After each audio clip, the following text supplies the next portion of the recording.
Vous me demandez si la détox, les cures détox, c'est un phénomène de mode. Alors je dirais oui et non. De tout temps, on a voulu nettoyer, purifier l'organisme, et ça se faisait généralement avec le jeûne, le plus souvent avec des jeûnes rituels, comme le ramadan, comme le carême, et puis avec d'autres types de jeûnes bien sûr. Mais aujourd'hui, on a l'impression qu'il y a quand même un besoin accru en fait, et c'est pour ça qu'on utilise les compléments alimentaires des plantes qui vont nettoyer l'organisme.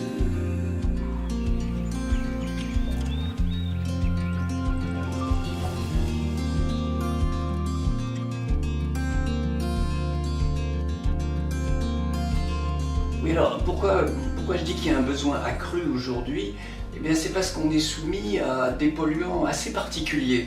Alors on a toujours la même chose qu'autrefois, de la nourriture un petit peu trop riche, le fait qu'on ne fait pas assez de sport, mais on a affronté maintenant les aliments industriels avec tout ce que les fabricants peuvent mettre comme produits chimiques dedans. On a aussi une espèce de surconsommation de médicaments, surtout les médicaments qu'on prend de façon chronique. Et les médicaments, il ne faut pas oublier que quand ils ont agi, ils se transforment et le déchet qui reste doit être éliminé par l'organisme.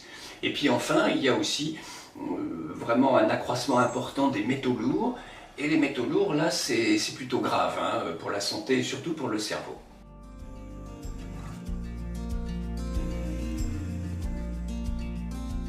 Alors, oui, comment est-ce qu'on peut faire en pratique? En pratique, la doctrine, si je peux dire, la règle générale, c'est qu'il faut stimuler tous les émonctoires. Les émonctoires, c'est tous les systèmes par lesquels l'organisme élimine les déchets. Ça va être l'urine, ça va être la sueur, qui ressemble d'ailleurs pas mal, ça va être même la respiration, et puis c'est surtout le foie.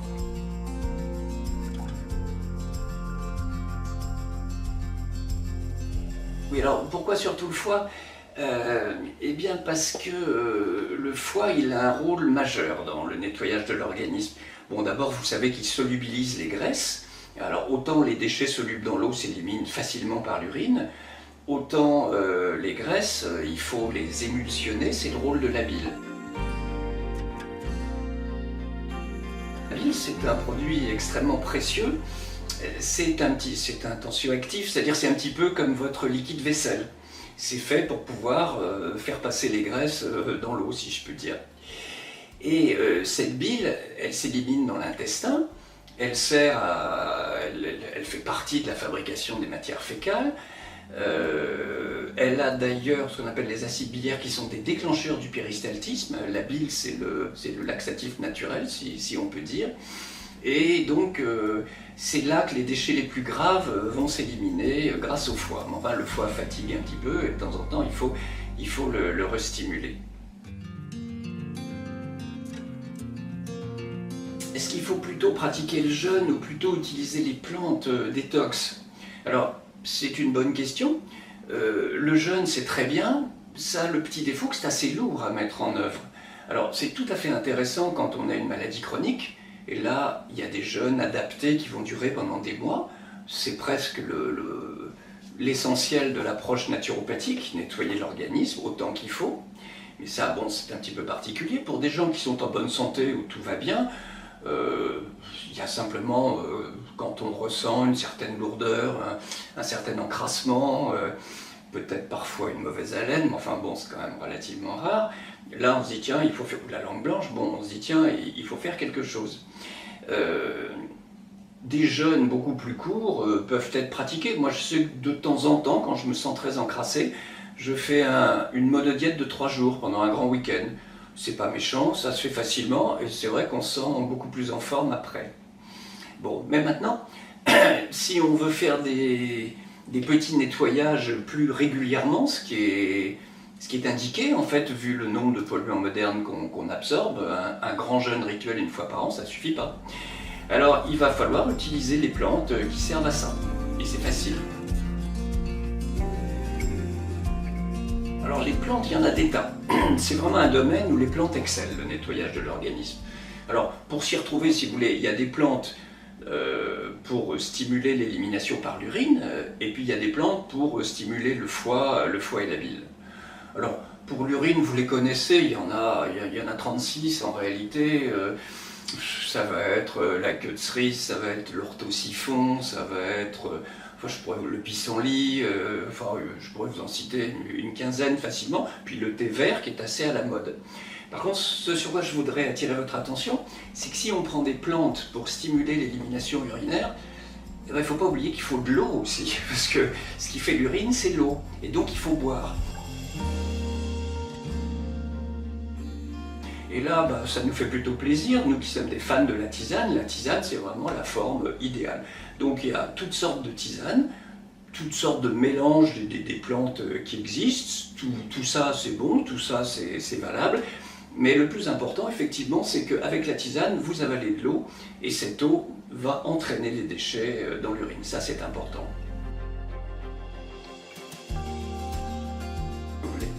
D'abord il y a le radis noir.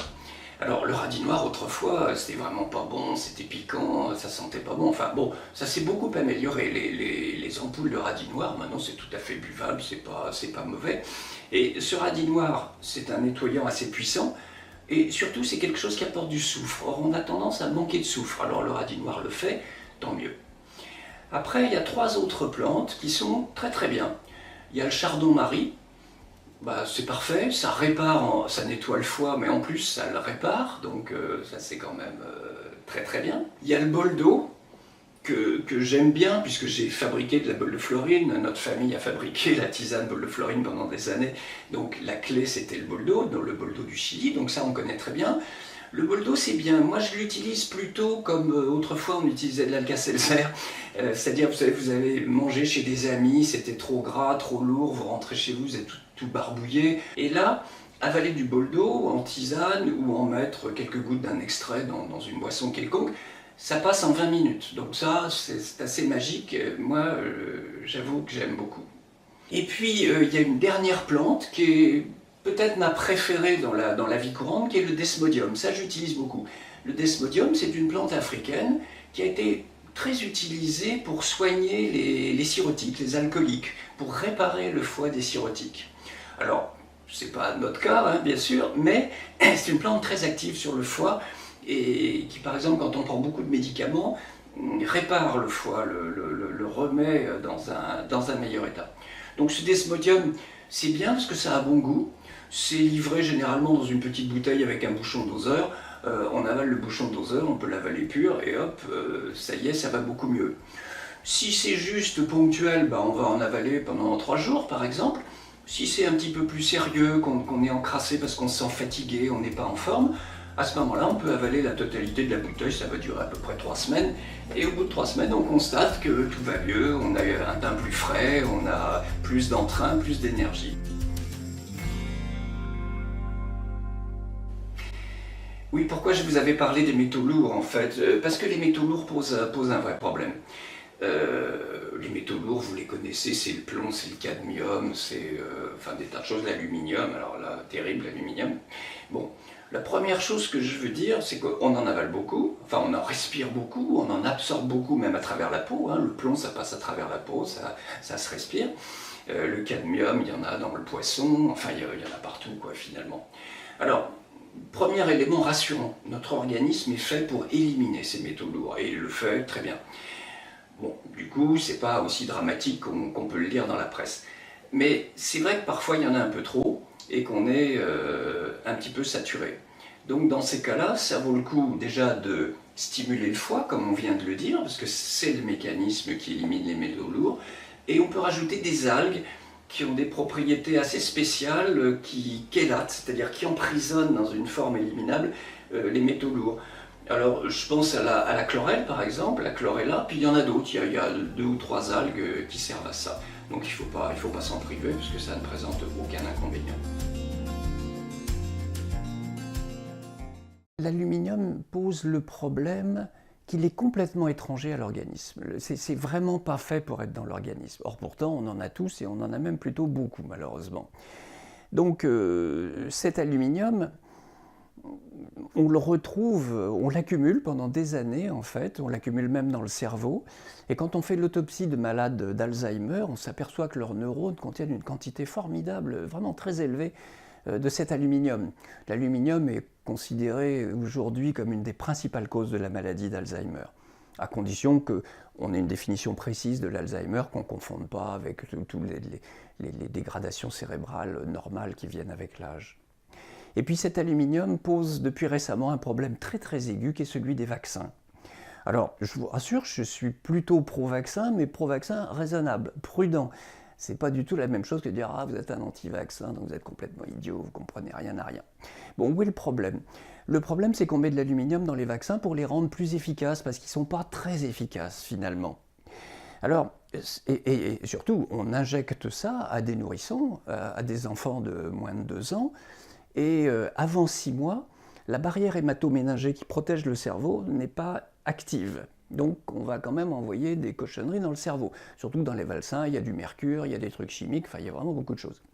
Alors peut-être que ça allait à peu près, moi je trouve que c'était déjà très limite, quand il n'y avait que 3 vaccins obligatoires. La dose d'aluminium que recevait un petit enfant, bon, pouvait passer, il y avait des accidents. Quand vous avez l'accident, là vous ne trouvez pas ça drôle du tout. La doctrine officielle, c'est de dire on ne fait pas d'omelette sans casser d'œufs. Moi, je trouve ça très choquant, en fait, comme façon de voir les choses. Il faut enlever cet aluminium. La bonne nouvelle, et peut-être l'intérêt que vous avez à avoir écouté cet entretien jusqu'au bout, c'est que je vais vous donner la solution pour se débarrasser de l'aluminium, et elle est très peu connue. C'est d'utiliser un produit qui s'appelle le silicium G5. Parce que le silicium, alors G5 pourquoi? Parce que c'est celui qui est le mieux absorbé en fait. Et ce silicium G5, il va transformer l'aluminium en silicate d'aluminium. Et ce silicate d'aluminium est soluble dans l'eau, c'est-à-dire éliminable dans l'urine. En pratique, faites des cures de silicium G5 pour vous, pour éliminer l'aluminium qui est dans vos neurones. On ne sait jamais. Personne ne souhaite avoir une maladie d'Alzheimer en vieillissant.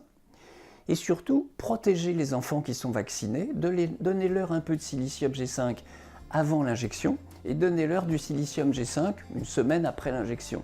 Comme ça, cet aluminium, au lieu de traîner dans l'organisme, sera tout de suite éliminé par les urines. Voilà, ça je crois que c'est un conseil vraiment intéressant.